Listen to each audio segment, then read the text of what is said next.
Hi guys, welcome back. For today's painting, I'll be showing you how I painted this handsome Texas Longhorn Bull in watercolors.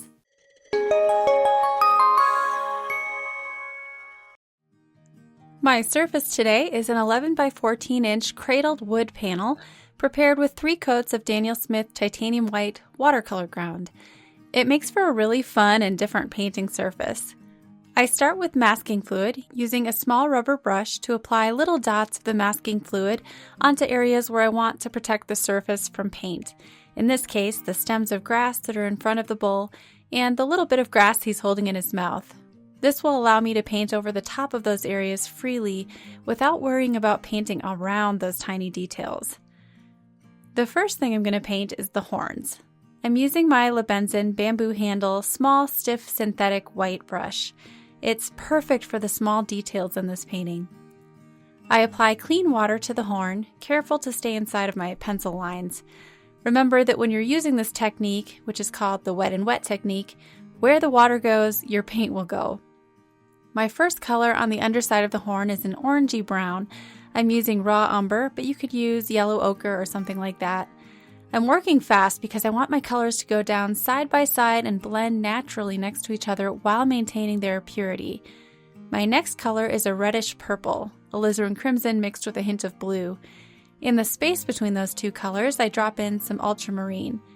And then I use burnt sienna to add more rich reddish browns close to the head. I use indigo and burnt umber to darken the tip of the horn and to apply some more texture over the top of that first layer. To help the horn feel merged to the skull, I create some overlapping fur texture using my burnt umber and some ultramarine. There is a lot of white fur on this longhorn that is partially in shadow, and for most of these cool shadow tones, I'll be using ultramarine and indigo. The itty bitty tip on my Lebenzon brush is working beautifully for all these fine detailed hairs on the head. To create the look of soft fuzzy ears, I use tiny parallel brush strokes to outline the shape of the ear. I paint the other horn the same way as the first. I love the almost rainbow tones produced by these side-by-side colors, and dropping in little vertical brush strokes of burnt sienna over the top, wet and wet, produces the look of weathered bone texture. For the large section of white fur in the middle of the head, I use blue to paint fur texture, studying my reference photo closely to get an accurate idea of how the fur is growing and moving my brush strokes in the direction of the fur growth. It's important to do this wet on dry so that your details stay crisp and don't just wash away. Once I'm happy with the white fur, I go in with a light layer of burnt sienna to paint the brown spots. I use short, side-by-side brush strokes to fill in the spots, simultaneously applying both fur texture and color. I switch to my Princeton Neptune half-inch flat wash brush to quickly fill in the dark ears with my mixture of indigo and burnt umber, feathering the brush out and away at the edges to create a fuzzy edge. Then, using my silver black velvet size 8 round brush, I begin to fill in the brown portion of the bull's head and body. I use burnt umber for the darkest areas and burnt sienna where I see a lighter or more reddish cast in my reference photo. If you guys feel like maybe this video is moving a little bit too fast, the full-length, real-time version of this tutorial is available through my Watercolor Mastery membership. Just head over to emilyolsonart.com where you can sign up to access more than 70 real-time tutorials, including my Watercolor Jumpstart video course, which is perfect for beginners. With your membership, you'll also have access to my private Facebook group where you can share your amazing artwork with other artists and receive feedback and encouragement. I'll leave a link in the description below so you can check out all the tutorials that are currently available. All right, let's get back to the video. The nose needs to look velvety and wet. I start with a layer of light burnt umber surrounding the nose, a little raw umber on the lower portion of the mouth, and some watered down cadmium red in the middle of the nose. While it's all still wet, I take a purple mixture, this is my alizarin crimson and indigo, and paint the top of the nose.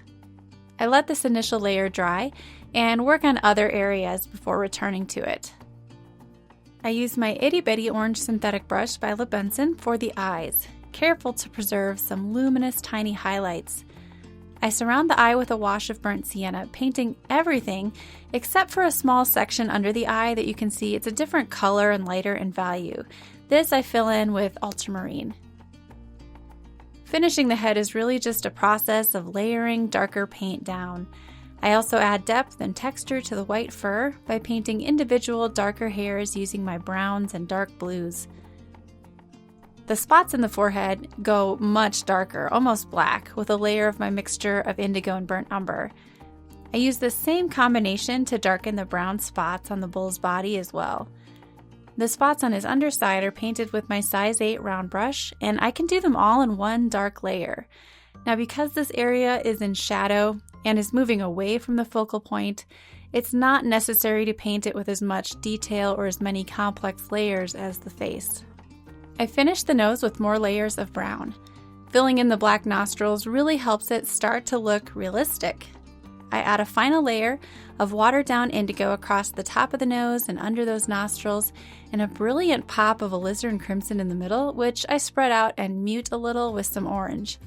Somehow, this combination of bright colors all blended together helps the nose look soft and peachy, and the preserved highlights above the nostrils help it look shiny.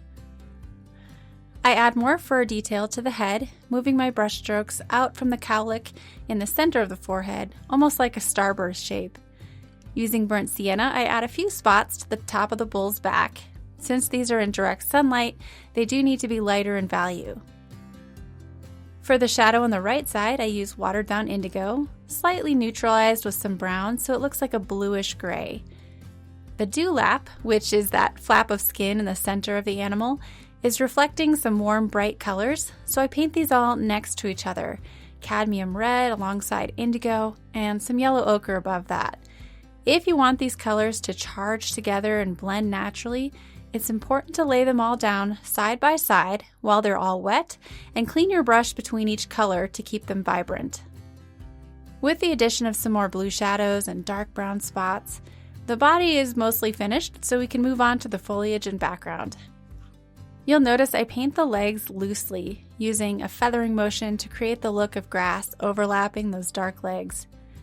The masking fluid still protects the long stems of grass, but we still need to paint sensitively, just being always aware of the areas of contrast. With the dark brown on my brush, I use that to paint the first suggestions of shadows in the grass. For the grass, I want it to be painted loosely with a more impressionistic style, so I mix up some watered down shadow green, this is actually a color by Holbein, and dab on a first wet layer of grass. My brush strokes are quick and constantly changing directions, but I'm careful to leave little areas of light between individual blades of grass.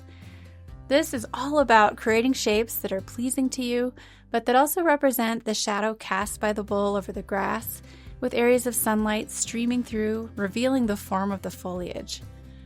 I mix up my greens a little, dipping into my leaf green, hooker's green, a little bit of Hansa yellow light. I dab light washes and fun shapes all around the bull, merely suggesting the background without actually painting any details. Towards the top, I use some turquoise blue just to suggest the transition to sky. Now, once the background is dry enough, you can remove masking fluid. So I use my clean, dry fingers to remove that masking fluid, and then use some hooker's green to paint the stem of grass in the bull's mouth, just careful to leave a tiny highlight along the top.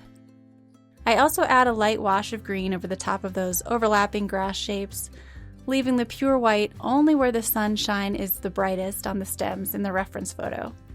The last detail is to add a suggestion of trees in the background just above the bull.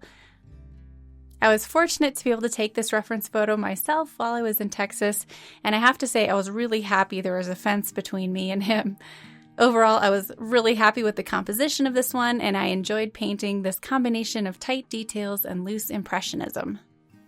If you're new here and are enjoying my watercolor tutorials, please hit that like button and subscribe. Check out these other videos all about painting realistic animals, and I'll see you in the next one.